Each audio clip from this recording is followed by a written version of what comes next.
மாரீசன் வசிக்கும் ஆசிரமத்திற்கு வந்து சேர்ந்தான் ராவணன். அங்கு தவ வாழ்க்கை வாழும் மாரீசன் முறைப்படி ராவணனை வரவேற்றான். பின் மாரீசன் ராவணனிடம், இப்போது சில நாட்களுக்கு முன்புதான் நீங்கள் இங்கு வந்தீர்கள். மீண்டும் நீங்கள் இங்கு வந்துள்ளீர்கள் என்றால் ஏதோ முக்கியமான செய்தியோடுதான் நீங்கள் வந்திருப்பீர்கள் என்று நான் எண்ணுகிறேன். என்ன செய்தி என்று சொல்லுங்கள் என்று மாரீசன் ராவணனிடம் கேட்டான். இப்போது ராவணன் மாரீசனிடம் பேச ஆரம்பித்தான். என் சகோதரர்கள் கரனும் தூசணனும் என் ஆளுகைக்கு உட்பட்ட தண்டகாருண்ய காட்டில் ஆட்சி செய்து கொண்டு வந்தார்கள். இது உனக்கு தெரியும். ஆனால் எனது சகோதரர்களையும் 14,000 படை வீரர்களையும் ராமன் என்ற ஒருவன் தேர் இல்லாமல் பயங்கரமான ஆயுதங்கள் ஏதும் இல்லாமல் கீழே நின்று கொண்டே வெறும் வில்லையும் அம்பையும் வைத்துக்கொண்டு சர்வசாதாரணமாக அவர்கள் அனைவரையும் கொன்றுவிட்டான். இப்போது தண்டகாருண்ய காட்டில் ராட்சசர்கள் யாரும் இல்லை. ராட்சசர்கள் என்கின்ற பயம் என்பதும் அங்கு துளியும் இல்லை. அங்கு ரிஷிகளும் முனிவர்களும் பயம் இல்லாமல் மகிழ்ச்சியுடன் இருக்கின்றார்கள். ராமன் என்பவன் தந்தையால் காட்டிற்கு விரட்டப்பட்ட ஒரு நாடோடி. அவன் தன் மனைவி சீதையுடன் காடு காடாக சுற்றி கொண்டு நாடோடி வாழ்க்கை வாழ்ந்து கொண்டிருக்கின்றான். அவன் தவ வாழ்க்கை வாழ்பவன் போல வேடம் அணிந்து கொண்டு இந்திரன் போல தன்னை எண்ணிக்கொண்டிருக்கின்றான். மேலும் அவன் எந்த காரணமும் இல்லாமல் என் சகோதரியின் காதுகளையும் மூக்கையும் அறுத்து அவன் என் குலத்திற்கு அவமானத்தை ஏற்படுத்திவிட்டான். என் தங்கை என்னிடம் அழுது புலம்புகிறாள். ராட்சசர்களின் அரசன் என்கின்ற முறையிலும் என் தங்கைக்கு அண்ணன் என்கின்ற முறையிலும் நான் ஏதாவது செய்தாக வேண்டும். நான் அந்த ராமனை ஒன்றும் செய்யாமல் பார்த்து கொண்டிருந்தால் நான் ராட்சசர்களின் அரசன் என்று சொல்லிக் கொண்டிருப்பதில் பயன் ஏதுமில்லை. இதனால் நான் பெரும் துயரத்தில் சிக்கி துயரப்பட்டு கொண்டுள்ளேன். என்னுடைய இந்த துயரத்தை உன்னால் தான் போக்க முடியும். அதனால்தான் நான் இப்போது உன்னை தஞ்சமடைந்திருக்கின்றேன். ராமனின் மனைவி சீதையை தூக்கி செல்ல வேண்டும் என்று நான் முடிவு செய்துவிட்டேன். ராமனை தண்டித்து அவமானப்படுத்துவது எனது குலத்திற்கு நான் செய்யும் கடமையாக நினைக்கின்றேன். நீயும் எனது சகோதரர்கள் விபீஷணன் கும்பகர்ணன் இருக்க எனக்கு என்ன பயம்? ஆகவே நான் துணிந்து முடிவெடுத்து விட்டேன். அதற்கு உனது உதவி எனக்கு வேண்டும். உன்னுடைய யுக்தியும் உருமாறும் திறமையும் இந்த உலகத்தில் வேறு யாரிடமும் இல்லை. அதனால்தான் நான் உன்னிடம் வந்திருக்கிறேன். நான் சொல்லும் தந்திரத்தை நீ ஆமோதித்து செய்ய வேண்டும். அதை நீ மறுக்கக்கூடாது. நான் சொல்வதை கவனமாக கேள். தங்க புள்ளிகளும் வெள்ளி புள்ளிகளும் கலந்த பொன்மானாக நீ உருவெடுக்க வேண்டும். அந்த உருவத்தில் நீ ராமர் வாழும் காட்டிற்கு சென்று சீதையின் முன்பாக நிற்க வேண்டும். பெண்களின் சுபாவப்படி அழகானவற்றை பார்த்ததும் அதனை அடைய வேண்டும் என்று எண்ணம் கொள்வார்கள். அதனால் ராமரிடமும் லட்சுமணனிடமும் அந்த மானை பிடித்து தருமாறு வற்புறுத்துவாள் சீதை. அதன் பின் அவர்கள் உன்னை பிடிக்க வரும்போது மான் உருவத்தில் இருக்கும் நீ காட்டிற்குள் ஓட வேண்டும். அப்போது சீதை தனியாக இருப்பாள். இதை பயன்படுத்தி அவளை நான் சுலபமாக தூக்கி சென்று விடுவேன். சீதையை இழந்த ராமன் மனமுடைந்து பலவீனமடைவான்.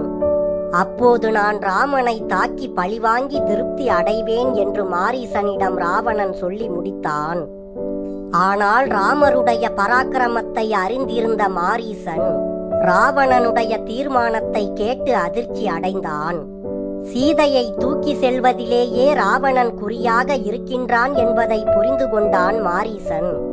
விதி ராவணனை கயிறு கட்டி இழுக்கின்றது. ராவணன் தன் புத்தியை இழந்து விட்டான். இனி ராவணன் அழிவை தடுக்க முடியாது என்பதை உணர்ந்த மாரீசன் ராவணனிடம் பேச ஆரம்பித்தான். ராட்சச அரசே, நீங்கள் சொல்வதை கேட்டதும் எனக்கு எல்லையற்ற துக்கம் உண்டாகிவிட்டது.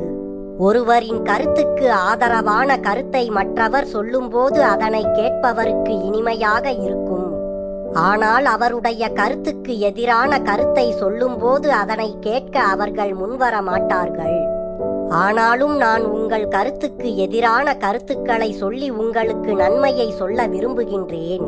உங்களுடைய கருத்துக்கு ஏற்ப இனிமையாக பேசி உங்களை திருப்தி செய்து உங்களை அபாயத்தில் தள்ளி விடுவதில் எனக்கு விருப்பம் இல்லை. ராமரை பற்றி ஏற்கனவே நான் உங்களுக்கு சொல்லியிருக்கிறேன். உங்களிடம் ராமரை பற்றி சொல்லியவர்கள் அவரை பற்றிய உண்மையை சரியாக சொல்லவில்லை. ராமரை பற்றி அறியாதவர்களின் பேச்சை கேட்டு நீங்கள் ஏமாந்து போகாதீர்கள். ராமர் உத்தம குணங்கள் நிறைந்த மாவீரன். அவருடைய கோபத்தை சம்பாதித்து இலங்கையின் அழிவுக்கு நீயே காரணமாகி விடாதே. நீ ராமரை பற்றி சொன்னதில் உண்மை ஏதுமில்லை. தசரதர் ராமரிடம் குற்றம் கண்டு அவருக்கு தண்டனை கொடுப்பதற்காக அவரை காட்டிற்கு அனுப்பவில்லை. ராமர் தனது தந்தை தாயிடம் கொடுத்த வாக்கை நிறைவேற்றுவதற்காக காட்டிற்கு வனவாசம் செய்ய வந்திருக்கிறார். ராமர் தனது ராஜ்யத்தையும் அதில் உள்ள சுகங்கள் அனைத்தையும் துறந்து காட்டில் யாருக்கும் எந்த தொந்தரவும் கொடுக்காமல் தபஸ்வியைப் போல் வாழ்ந்து கொண்டிருக்கிறார். தேவர்களில் முதன்மையானவன் இந்திரன். அதுபோல இந்த மானிட உலகத்தில் முதன்மையானவர் ராமர். அவரின் மனைவியை நீ அபகரிக்க நினைக்கிறாய். சூரியனை போன்ற ராமரை ஏமாற்றி சூரியனுடைய ஒளியைப் போல் இருக்கும் சீதையை நீ திருட முடியாது. நீ தந்திரமாக ஏதேனும் செய்து சீதையை நீ அபகரித்து சென்று அவளை நீ தீண்டினால் நீ எரிந்து போவாய். ஒன்று நீ ராமனின் அம்பால் அழிந்து போவாய், இல்லையென்றால் சீதையினை தொட்ட அடுத்த கணம் நீ அழிந்து போவாய். உன்னுடைய சர்வ நாசத்திற்கு நீயே வழி தேடிக்கொள்ளாதே. ராமர் சிறு வயதில் யுத்தம் செய்யும் போதே நான் பார்த்திருக்கின்றேன். பல காலங்களுக்கு முன்பு என்னுடைய உடல் பலத்தின் மீது எனக்கு இருந்த அகங்காரத்தினால் முனிவர்கள் ரிஷிகள் செய்த வேள்விகளை தடுத்து அவர்களை கொன்று தின்று நான் அழித்துக் கொண்டிருந்தேன். அப்போது ஒரு முறை நான் விஸ்வாமித்திரர் செய்த வேள்வியை தடுத்து அழிக்க சென்று இருந்தேன். ஆனால் அங்கு விஸ்வாமித்திரர் தன் வேள்வியை காக்க தசரதரிடம் அனுமதி பெற்று அங்கு ராமரை அழைத்து வந்திருந்தார். நான் வேள்வியை அழிக்க அங்கு சென்றபோது ராமர் விட்ட அம்பு என்னை அங்கிருந்து பழகாத தூரம் தள்ளிக்கொண்டு போய் கடற்கரையில் போட்டது. நீண்ட நேரம் நான் சுய நினைவு இல்லாமல் இருந்தேன். பின் நான் மீண்டும் எழுந்து ராமரை கொல்லும் நோக்கத்தில் அங்கு சென்றேன். அப்போது ராமர் என்னை நோக்கி 3 அம்புகளை ஒரே நேரத்தில் விடுத்தார். அந்த 3 மகா பயங்கரமான அம்புகளிடமும் நான் பெரும் துன்பத்தை அனுபவித்தேன்.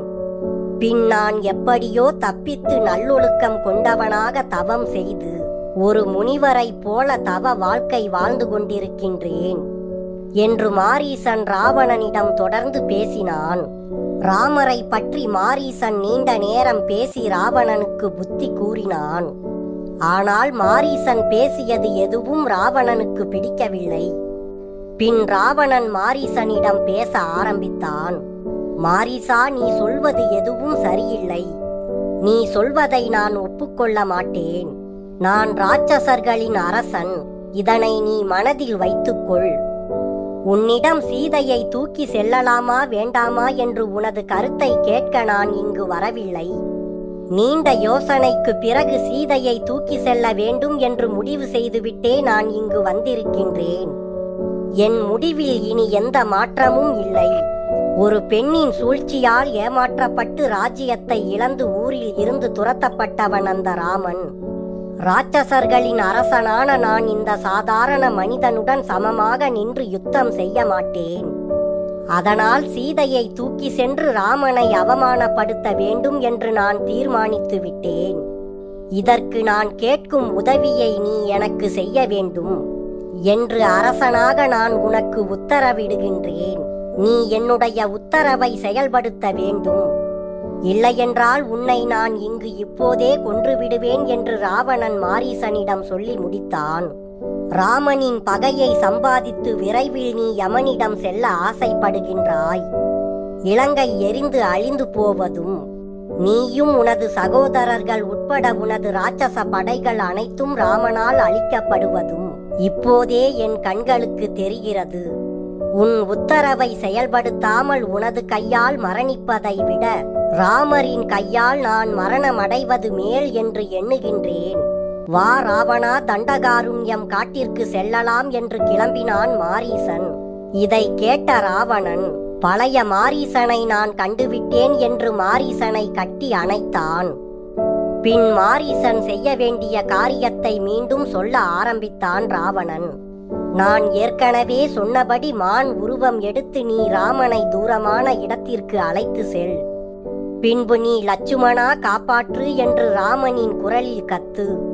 உடனே லட்சுமணன் சீதையை தனியாக விட்டுவிட்டு அங்கு வருவான். அந்த நேரம் நான் சீதையை தூக்கி சென்று விடுவேன் என்று ராவணன் மாரீசனிடம் சொல்லி முடித்தான். பின் ராவணன் மாரீசன் இருவரும் தண்டகாருண்ய காட்டில் ராமனுடைய குடிலுக்கு அருகில் வந்து சேர்ந்தார்கள்.